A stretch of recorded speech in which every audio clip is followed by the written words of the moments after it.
habang sinusulat ko ang mga letrang ito, bigla na lamang may pumasok sa isip ko.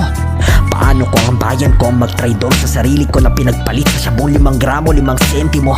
Kada piraso kayang baguhin ang pananaw ng isang tao habang tinututukan ka na ng baril ng kapwa mo.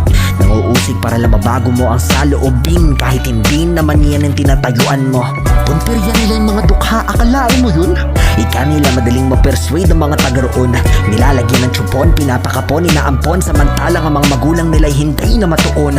Dignidad ng mga ito ikukulong na lang sa garapon, itatapon, pababayaan hanggang sa dumating ang lahat ng panahon. Sabay-sabay na lang tayong humarap sa poon, malamarathon ang daraanan sa paroroon. Sabi nila magiging maayos ang lahat, ngunit hanggang ngayon'y wala kang makikitang tapat. Kahit sama-sama tayo nauutok pa rin sa isang sulat, ang dalawang matay kailang kaya mamumulat.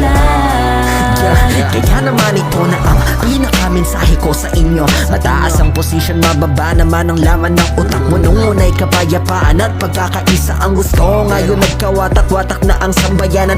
Anong gagawin mo? Aamin ka ba o tuluyan ka magtatatag ko? Sa salita mo nakasalalay ang bansang ito, malaman-laman na lang namin na ibang tao na pala ang may kontrol nito.